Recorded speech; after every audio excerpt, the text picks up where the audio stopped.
Halo, kali ini saya akan menjawab pernyataan atau pertanyaan dari akun IIB.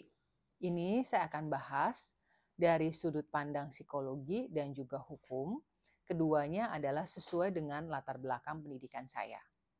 Pernyataan bahwa semua polisi buruk adalah generalisasi yang tidak adil dan tidak akurat, seperti halnya profesi lainnya. Kepolisian memiliki individu dengan beragam karakter dan juga perilaku. Untuk memahami hal ini, kita dapat melihatnya dari sisi psikologis dan juga hukum. Dari sisi psikologis, dari sudut pandang ini penting untuk memahami bahwa setiap individu memiliki latar belakang, pengalaman, dan nilai-nilai yang berbeda. Hal ini mempengaruhi cara mereka berpikir, berperilaku, dan berinteraksi dengan orang lain. Dalam konteks kepolisian, beberapa faktor dapat mempengaruhi perilaku polisi seperti adanya tekanan kerja. Polisi seringkali menghadapi situasi yang menegangkan dan berbahaya. Tekanan kerja yang tinggi dapat mempengaruhi kesehatan mental mereka, yang pada gilirannya dapat mempengaruhi cara mereka berinteraksi dengan masyarakat. Kemudian, untuk pelatihan dan pendidikan.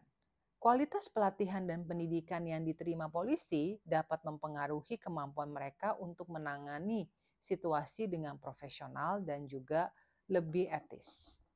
Budaya organisasi.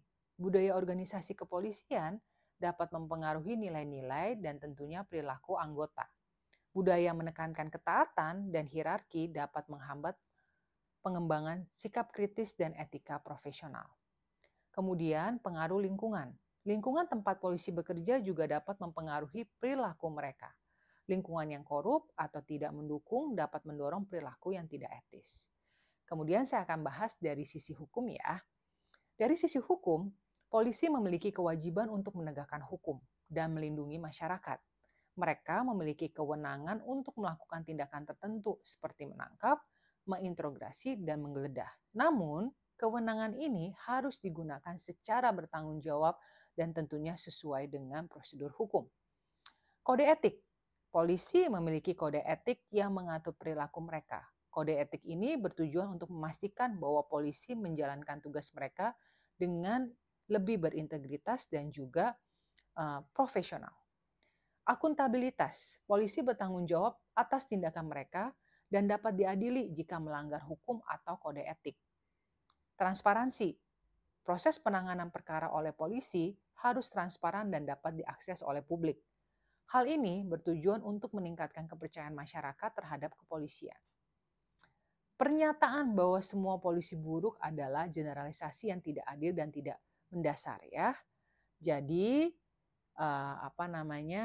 meskipun ada beberapa kasus polisi yang melakukan pelanggaran, penting untuk mengingat bahwa sebagian besar polisi bekerja dengan dedikasi dan integritas yang tinggi untuk melindungi masyarakat. Penting untuk mendukung upaya reformasi dan peningkatan profesionalisme di kepolisian, agar masyarakat dapat memiliki kepercayaan yang lebih baik, yang lebih besar kepada lembaga penegak hukum. Demikian penjelasan dari saya.